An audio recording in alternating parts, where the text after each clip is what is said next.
This is Waco Tanks from Clout Gaming, here with some intermediate clashing. So this is a little bit old, but I wanted to show some of the 2v2 mirror matches that Corpuscle and I did to beat the mirror challenge. We had a lot of fun, and I want to emphasize that we were talking on the phone this whole time so we could communicate.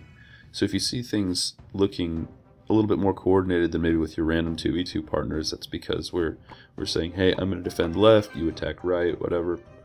Now, you're going to see at the start here we're trying to come up with a way to attack, knowing exactly what our opponents have to defend with, and kind of the goal here is let's attack in such a way that they spend their defensive cards, then we'll have our defensive cards to deal with whatever leavings they have. I think it works out pretty well. They didn't coordinate well, so we got some flying machine damage. It's a nice bowler. Their miner really doesn't tank for anything, and we pretty much squashed their attack. I love Spirit Goblins. Oh man, this is one of my favorite cards. In the earlier arenas when I first started playing, Dark Goblins, just so classy. I mean, look at Dark Goblin just completely shut down that push. I mean, I guess it wasn't really a push, but that sort of possible counter push. And see, now I'm lazy and I try to run the exact same attack that we started with, the minor flying machine, and it was just a waste. That was not a good idea by me. And now they punish us with just a solid attack from the Royale Giant. We mitigate some of that damage, but they really just got a solid attack in, and now we've lost some momentum, and we have to just sort of play some standard back and forth. Just, I'm going to throw some troops, they're going to get squashed by your troops, then your troops are going to get squashed by my troops, and we've got lumberjacks and goblins and bombers flying, some nice golems in there just to sort of tank some damage, but it's not really doing anything.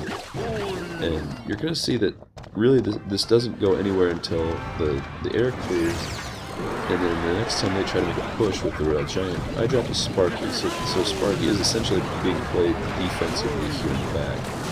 And I'd like for you to watch, just, you know, Sparky's already gotten off 2 defensive shots, and this is just a great defensive sort of pushing, counter-pushing card late in the game when you have a bunch of elixir. So because we hit them when they were just a little bit under our elixir, we got this massive counter-push, just throwing everything into the right-hand side. And that's the thing, no 1-to-3 crown versus going for the second tower. Sometimes just a 3-crown blitz like that, there's nothing they could do once we had 2 lumberjacks on their king tower. Oh, and yep, you saw my super magical chest timer finished right there. I was just checking that I had my sound on. I didn't want to open these without my sound on. So we have the super magical chest in my quest, and one super magical chest that I've been holding on to for I don't know how many months, and then a second one that I'd gotten recently. And look at this, the legendary was the second to last, so I was thinking, ooh, what if I get 2 legendary in the chest? I didn't, of course, but still, it's kind of interesting. I don't think I've seen a legendary second to last before. So I like the miner. I don't really use them too much in ladder play, but it's a nice card. So that first chest was from my quests. Second chest was I don't know, had this one for months. And we see, flying machine's nice. Clone I don't really use, but level that up.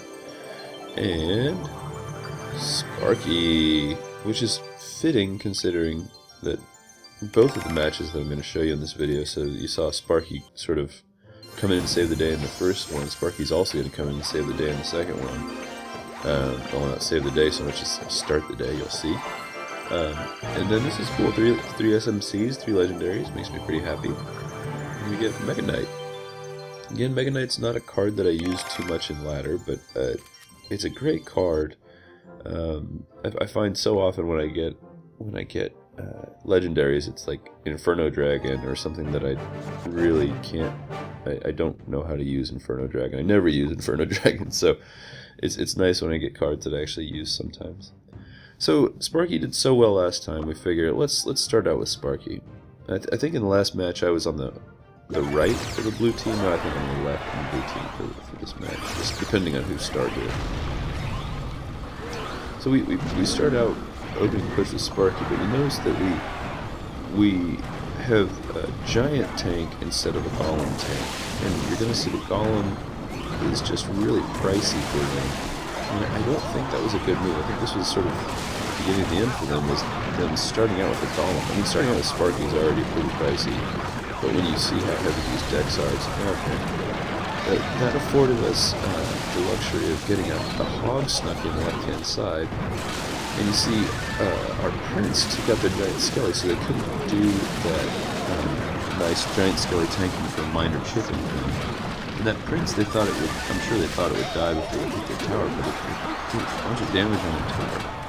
Now, we do the best we can with the Mega Knight here, but we really end up taking a huge chunk of damage on the left-hand side, and defending that a bit rapidly, which leaves us low on elixir. For the right-hand side, you saw that Sparky got in and attacked on the right-hand side. That was pretty devastating. So now we have 2 weak towers, and they have one weak tower. Now that one tower is just a log away, so we can finish that off at any time. But it is dangerous to... I've definitely lost matches in the last few weeks where I had a tower down to pennies, and I thought, cool, I'll just remember to log that before the timer ends, be whittling down the other tower, and then forget to finish it off and have my opponent laugh at me winning. Oh, that giant across the river, I love that drop by Corp. It pulls off their giant skelly, which really saves our left tower. And we're sort of sacrificing the right tower in order to build up a push. And what I mean by build up a push in this case, well, we're sort of faking the left-hand side. We're not going to go for it here. But we have so much stuff building up on the right-hand side. Look at that. Minor, level 2 minor just being used as a knight. We managed to distract the left-hand side. Another sort of feint with the hog. That's not going anywhere. It's not going anywhere against the Sparky. But, they have to do things like log it. And what do you know, this whole time, our golem's been marching right on ahead.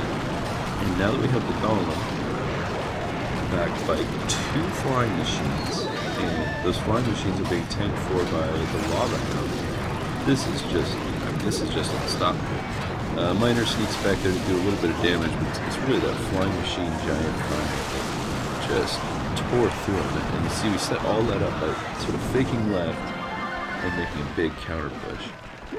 Anyway, this is kind of a weird video. I know it's kind of late, but I just thought the SMC opening was fun and I had a little bit of time to make a video, so thanks for watching.